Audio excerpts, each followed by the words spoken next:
Gostaria de passar a palavra, então, para a doutora Cláudia Paola.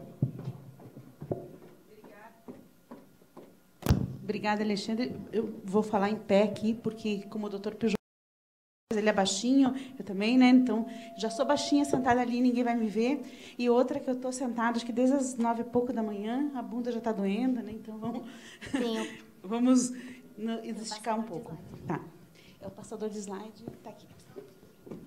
Então, eu, em primeiro lugar, dizer que eu estou muito feliz em poder realizar esse evento. Eu sei que essa hora está todo mundo cansado, já estão fugindo, estão nos últimos suspiros aqui, mas juntar o conhecimento do direito com o conhecimento da saúde e da medicina é uma coisa que a gente precisa fazer mais vezes, a gente precisa conversar mais e a gente vem de epistemologias diferentes. Nós viemos das ciências biológicas, do estudo do ser humano, do tratamento, o direito vem das humanas, a gente tem conhecimentos complementares. A nossa epistemologia toda no grego, né? A gente vai, os nomes anatômicos, os nomes técnicos vêm do grego, deles vêm do latim, então, quando a gente se fala, a gente, às vezes, não se entende, mas esse entendimento ele se faz necessário a cada dia mais, porque a judicialização da medicina é uma realidade, as novas formas de tratamento, essa questão da telesaúde, da telemedicina, vem fazendo com que a gente tenha que se conversar para regulamentar todas essas situações.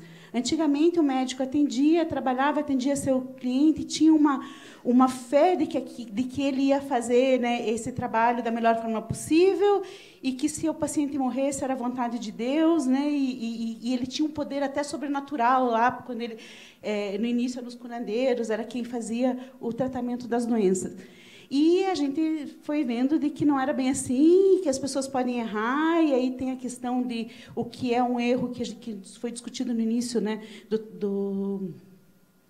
das nossas palestras, quando o desembargador Miguel Kfouri falou da questão de que a gente não é obrigado a acertar os diagnósticos sempre, mas a gente tem que usar o melhor dos nossos recursos para fazer o melhor que a gente pode por aquela pessoa que vem buscar alívio para uma questão de saúde.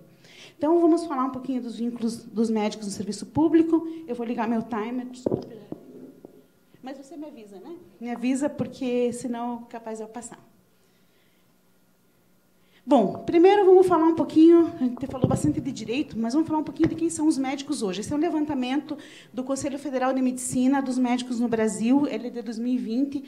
Em 2020, o Brasil contava com 501 mil médicos, ou seja, um médico para cada 425 habitantes. Tá? 2,35 médicos para cada 1.000 habitantes.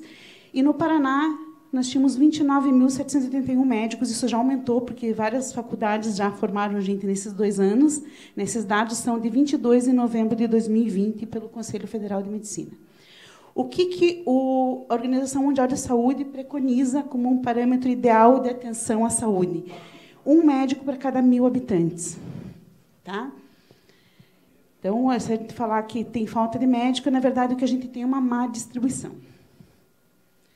E qual é o perfil desse médico hoje? Saiu desconfigurado, mas vou contar para vocês, essa metade para cá são os homens médicos. Espera aí. Agora está sem a minha cor. Não, aqui, feminino, as mulheres médicas, e para cá, os homens. A gente tem uma pirâmide em que a maioria dos médicos mais velhos são homens. E daqui para cá, dos médicos de 40 anos para baixo, a gente já tem maioria de mulheres médicas. E isso tem um significado até na questão de vínculos de trabalho, porque as mulheres médicas preferem vínculos mais estáveis. E as mulheres médicas jovens, que é a realidade que a gente tem hoje, são mulheres médicas que querem ter direito à licença maternidade, a poder cuidar dos seus filhos, a poder amamentar seus filhos. Né? Eu sou uma médica mais velha, estou aqui nessa faixa daqui de cima, né? Por aqui. Na minha época, ainda, os homens eram a maioria nas faculdades de medicina. E, quando eu tive os meus filhos, o meu estava aqui até há pouco tempo, com 21 anos, com 15 dias eu tive que voltar a trabalhar, porque eu tinha vínculos precários de saúde, de trabalho, e eu tive que voltar a trabalhar, porque, apesar de eu pagar o INSS, a renda que eu tinha era meio menor do que a renda que eu estava acostumada a ter, e que não bancava todos os gastos que eu tive nesse período, que ter filho é uma despesa imensa. Né? Então, a gente tem um médico hoje que é mais jovem, vejam como a base dessa pirâmide se alargou bastante. A média dos médicos hoje é de 45 anos. 46% do total de médicos e 58,5% dos médicos com menos de 30 anos são mulheres. Então, essa feminização da medicina tem acontecido cada vez mais. A gente está vendo aqui pela base. E pelas escolas de medicina, hoje, a gente tem uma maioria expressiva de mulheres. Né? Alexandre não me deixa mentir aqui na faculdade. Nós temos muitas mulheres. E é um fenômeno que não é só brasileiro, ele é mundial. Tá? Esses médicos eles têm 4 ou mais empregos, na sua maioria. E a maioria dos médicos, após os 30 anos, são especialistas. Isso vai começar a diminuir porque a oferta de vagas nas residências é menor do que o número de formados a partir desses anos agora, dessa década.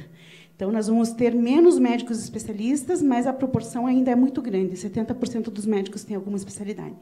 E esses médicos eles estão mais nas capitais e grandes centros. Outro fenômeno importante, então, além da feminização, é esse do juvenescimento.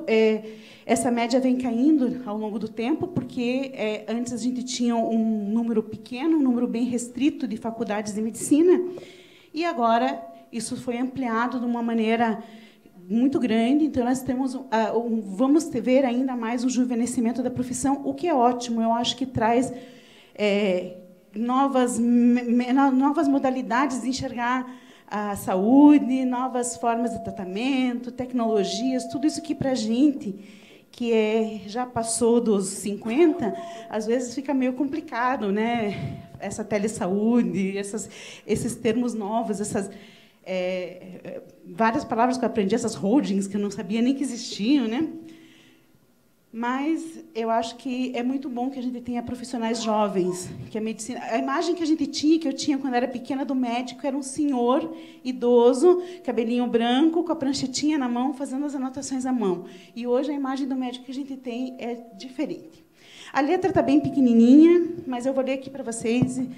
Né, eu vou dizer que o trabalho aqui era uma imagem que viralizou primeiro de um médico que foi fotografado dormindo no plantão no período da pandemia, e aí vários outros médicos e profissionais de saúde começaram a falar: eu também já dormi no plantão. A maioria dos médicos tem mais um emprego, faz jornadas longas, muito longas, eles são assalariados e geralmente fazem plantões, tá? 59% dos médicos, ou seja, a maioria, mas não absoluta, faz só atividade clínica assistencial. Alguns têm cargos de gestão, docência ou pesquisa, e só 3,1% se dedicam a atividades que não sejam clínicas, ou docência ou administrativa. Tá? E 36% fazem algum procedimento, tipo cirúrgico, né, ambulatorial ou hospitalar. E eles têm também muitos vínculos empregatícios, formais e informais. Só 22% trabalham para uma pessoa só.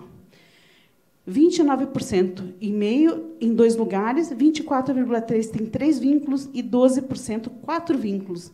6,8% trabalham em 5 lugares e 5,4% em mais de 6. Eu já fui desse grupo que trabalha em mais de 6 lugares. Agora eu trabalho só em 4, tá bom. Entre os jovens, a multiplicidade de emprego ela é mais comum. Tá? Então, os mais jovens acabam fazendo muitos plantões, tendo muitos... Sai daqui, vai para Paranaguá fazer um plantão lá, volta, faz um plantão em Araucária. E, como esses vínculos muitas vezes são precários, são terceirizados, eles sofrem acidentes na ida de um plantão para outro, porque isso é outra coisa que a gente não faz, aqueles descansos do plantão 12/36, que devia ficar 36 horas descansando, sai de um plantão para entrar em outro. Eu mesma também já me acidentei saindo de um plantão no litoral, quando eu tinha uns 25, 26 anos, vindo para um plantão em São José dos Pinhais. A gente vem, não tem a menor noção do risco que a gente corre, porque a gente é jovem, acha que precisa trabalhar muito, ganhar. Acho até naquela época, a preocupação não era nem tanto ganhar dinheiro, era exercer aquilo que eu tinha me preparado por tanto tempo, e eu queria muito atender pessoas e estar nas emergências, no pronto-socorro. Acho que a gente vem com uma loucura por fazer muito plantão e ter muitos horários. Né? Mas, então, na faixa etária, só 18% dos médicos até 35 anos têm só um emprego. E os médicos mais velhos são os que têm menor número de emprego. Né? Já cansaram, estão diminuindo, e alguns ficam só com o vínculo. tem geralmente falam que o nordestino trabalha pouco, que é preguiçoso, tem essa fama, né, esse preconceito, mas o local onde tem mais vínculos de trabalho, os médicos têm o maior número de vínculos de trabalho é no Nordeste. Tá? No Sul, 26% tem 4 ou mais vínculos. Tá? E, consequentemente, a ter muitas jornadas, muitos vínculos de trabalho, eles acabam tendo muitas jornadas muito longas. Então, a grande maioria dos médicos trabalha mais de 40 horas por semana. E, olha, 43,1% trabalham entre 40 e 60 horas semanais.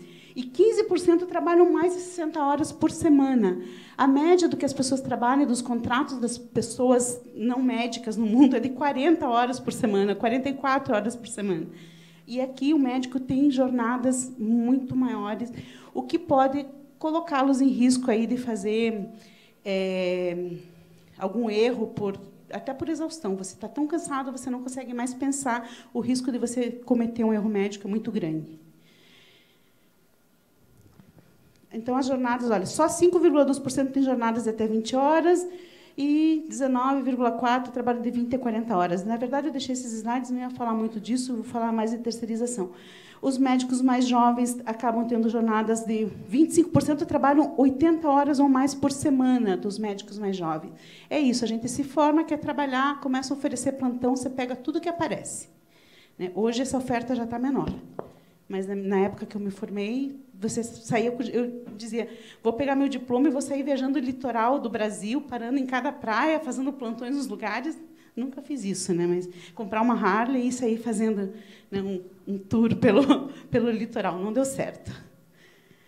Mas é isso. Os médicos mais jovens acabam pegando um número muito grande de plantões, se submetendo a muitos vínculos de trabalho muito precários e se colocando em risco, ou de errar ou de sofrer acidentes por aí. Falando do trabalho no serviço público, que era o objetivo dessa fala, né? 21% dos médicos trabalham só no setor público, tá? 26,9% estão exclusivamente no setor privado, mas tem uma sobreposição. Então, a maioria dos médicos, pelo menos 50% deles, atuam concomitantemente nas esferas públicas e privadas.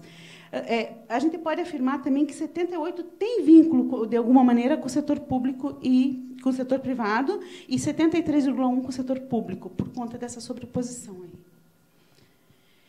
Mas esse equilíbrio numérico parece que está tão equilibradinho, né? Tem metade no setor público e no setor privado, mas o que acontece é que a grande maioria da população é atendida pelo serviço público.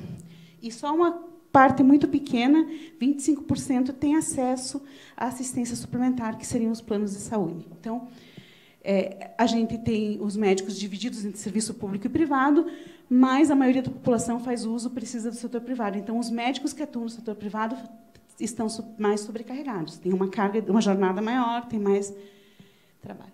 E como que o médico, vamos falar do médico pessoa física, né? CPF, não CNPJ, como a gente estava ouvindo agora há pouco, trabalha para o SUS. Então, ele pode, como a doutora falou, ela já falou muito melhor do que eu conheço, muito melhor do que eu, esses vínculos, ele pode trabalhar para o SUS, para o município, o Estado. Eu tirei aqui o federal, porque o concurso para médico federal, o cargo de médico federal está em extinção. Há muitos anos não tem mais concurso, não se contratam mais médicos para o serviço. Antigamente tinha na FUNASA, que era a Fundação Nacional de Saúde, que contratava. Alguns hospitais no interior do Amazonas, do Pará, que eu cheguei a trabalhar, tinha contratação direta federal. Hoje em dia já não existe mais. Ele pode ser estatutário, trabalhando para o SUS, ou CLT, como pessoa física, né? O que mais tem acontecido é que ele trabalha, o médico, a gente chama, lá no sindicato, do médico whatsappiano. O contrato dele é pelo WhatsApp. Ele recebe um WhatsApp que diz, preciso de um médico no plantão de sexta-feira à noite, no hospital tal. E ele não tem vínculo nenhum, ele vai lá, faz aquele plantão. Ninguém pede nem a carteira do CRM dele, às vezes, que já aconteceu comigo, de chegar a fazer plantão, e pagam o dinheiro no envelopinho no estacionamento do hospital.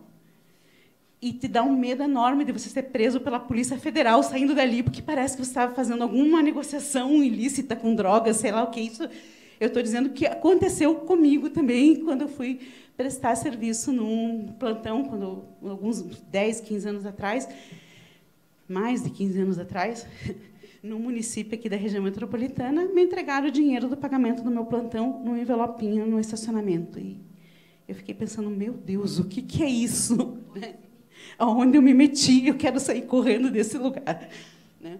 E quando isso com o SUS, no setor privado, a gente acaba prestando também serviço para os estados e para os municípios, porque a gente vai trabalhar para hospitais privados que são conveniados ao SUS. E aqui a gente já entrou com várias ações e no fim a gente acabou desistindo disso, porque os hospitais não tem hospitais aqui em Curitiba que não tem nenhum médico contratado. Você vai lá e pergunta quantos médicos tem no hospital. Não, nós não temos médicos contratados, eles são todos autônomos e eles alugam a sala cirúrgica e vêm operar aqui quando eles querem, internam os pacientes dele quando eles querem. Mas não tem UTI, não tem pronto-socorro. Tem, mas os médicos também são autônomos. Daí você pergunta, e eles podem ir só quando eles querem? Não, eles têm que cumprir horário, se eles não forem, eles são penalizados. Ah, e eles são autônomos. Não são, né? Preenchem todos os critérios para vínculo de emprego, e a gente não sabe nada disso. Quando a gente se forma, a gente não tem a menor noção, e por isso que eu acho que esse diálogo é tão importante. A gente não sabe nada disso, por isso que me meti em tantas encrencas aí, né? E a gente acha que é normal você não ter vínculo nenhum de emprego, e muitos médicos falam, nunca tirei férias na minha vida, nunca, com muito orgulho, assim, né? Eu sempre trabalhei, nunca tirei férias. O piso da categoria médica foi regulamentado faz pouco tempo, e num valor muito inferior a esse que a gente preconiza, que para 2022 era 17.742 para 20 horas semanais, e é o que o movimento sindical médico briga e luta para que a gente consiga implementar isso. O valor está bem aquém disso, a gente tem conseguido contratos ali com alguns municípios, nas fundações, com 50%, 60% desse valor, mas já é uma grande vitória, porque os valores eles eram bem abaixo disso. Mas a lei que regulamenta o piso do médico é de 61, e agora com uma nova interpretação com cálculo. Esse cálculo foi o cálculo que o movimento médico, eu fiz parte da Federação Nacional dos Médicos, que a gente calculou com base no que aquele valor representava em 61. E eles calcularam de outra maneira, deu um valor de R$3.000 aí, agora, que foi regulamentado. Bom, e aí terceirizo, né? E a terceirização, eu gosto de lembrar disso aqui. Na verdade, essa pejotização ela acontece para que se pague menos impostos, porque as empresas que contratam os médicos paguem menos impostos, porque os municípios paguem menos impostos. E aí eles estão tentando burlar, fraudar a aplicação dos preceitos constitucionais.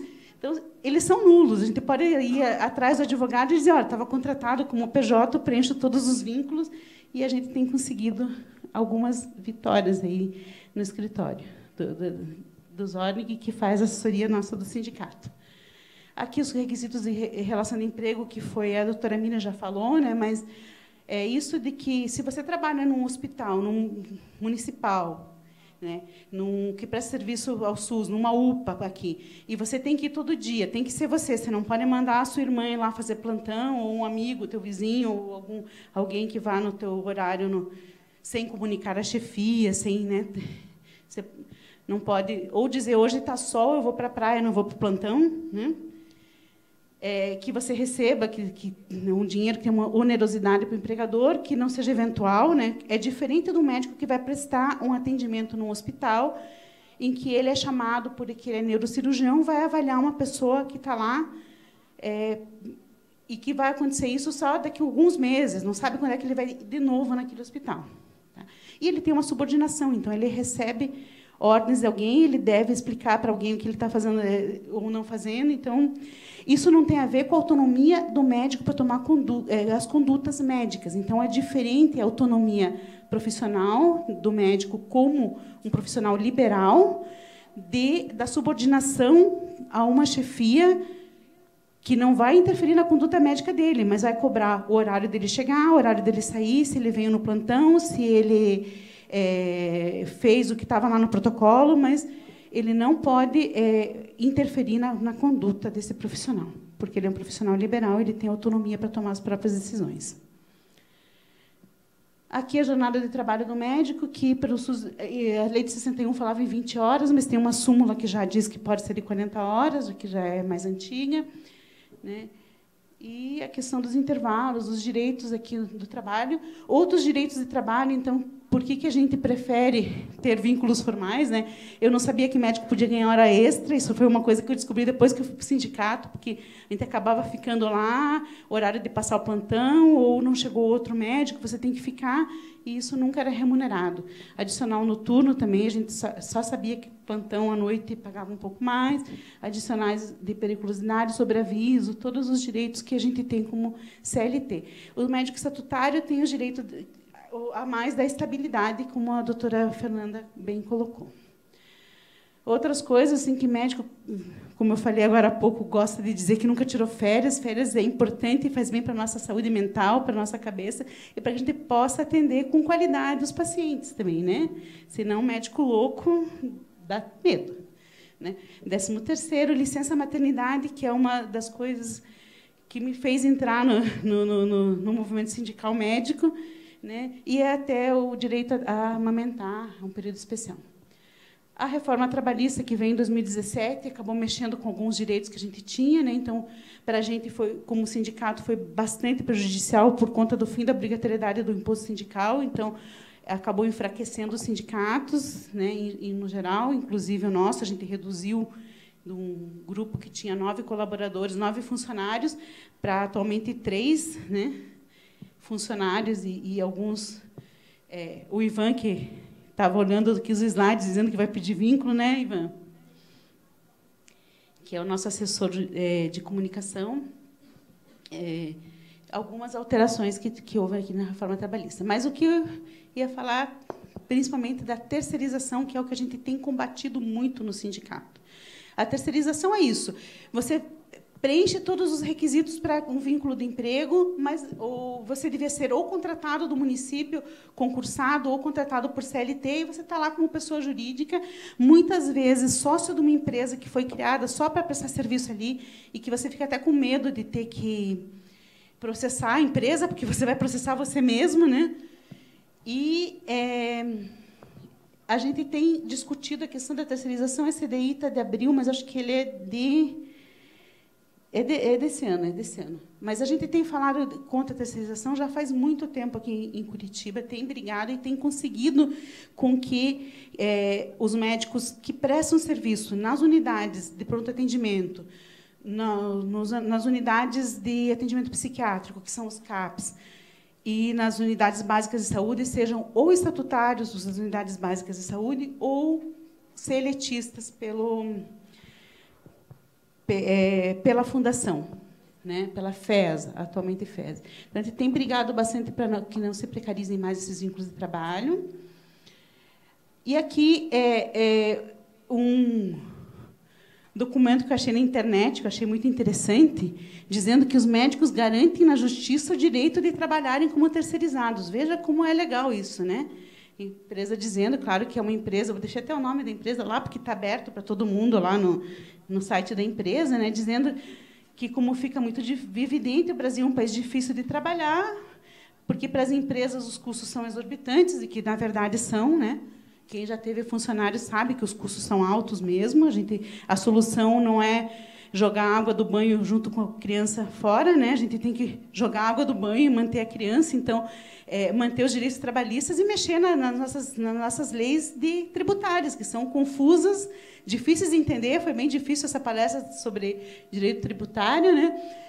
E dizer que contratar empregado por CLT é caro e que o ideal é contratar por PJ e o médico não ter nenhum tipo de vínculo com o serviço. E dizer que a gente tem agora, esse é de 2021, que a gente tem conseguido várias vitórias contra a terceirização em Curitiba, e também com a vulnerabilidade que os médicos ficaram na linha de frente no atendimento à Covid. Muitos médicos sem vínculo formal, terceirizados, que não podiam adoecer, porque estavam com Covid e não podiam ficar afastados para trabalhar. E estavam, alguns, forçados a ir trabalhar com sintomas respiratórios, contaminando os seus pacientes. Imagine, a gente teve o caso de uma médica que ela era contratada como pessoa jurídica por um município, adoeceu de Covid, ficou internada, foi para o UTI, e o município queria cobrar uma multa para ela, porque ela era pessoa jurídica, e não colocou substituto e não apareceu. E o contrato dela era um contrato administrativo ali da empresa com o município, que ela era obrigada a prestar serviço. Né? Então, falando isso é de 2021, profissionais que estavam pejotizados e que não tinham direito nem a adoecer, nem a ter Covid, e ficaram desprotegidos durante a pandemia. Aqui também mostrando, acabou ficando esse slide, mas mostrando que a gente também teve que entrar, durante a pandemia, com ação para garantir outro direito dos trabalhadores, que é a segurança no trabalho. É ter EPIs, né, ter equipamento de proteção individual. As máscaras estavam dando, eram máscaras que não protegiam, e a gente foi lá brigar por equipamento que protegesse os profissionais. E tinha um slide que eu tinha colocado agora, que é recente também, que tem uma UPA de Curitiba que era terceirizada, que era a UPA SIC, que a gente brigou muito para que ela voltasse, e ela acabou sendo agora trazida de volta para a fundação, não é mais terceirizada. Mas os médicos ficaram sem receber salário, e agora até os outros funcionários que eram contratados, os médicos eram quarteirizados, porque eles tinham uma empresa que terceirizava o serviço da UPA, então os enfermeiros eram todos contratados com carteira assinada por essa empresa, mas os médicos eram contratados por uma empresa deles que prestava serviço para essa empresa que prestava serviço para a prefeitura. E eles ficaram sem receber durante os últimos meses do contrato, e a gente estava discutindo aí essa questão de como iam receber esses valores. Então, obrigada, fico à disposição para perguntas. Acho que não vai nem dar tempo, porque eu falo demais, né? Apesar de falar rápido. E dizer, mais uma vez, que é uma satisfação poder participar desse evento e que os temas tratados foram de extrema relevância para os médicos, e acho que vai ajudar os advogados a entender um pouquinho mais as nossas cabeças, como funciona a cabeça do profissional de saúde. Obrigada.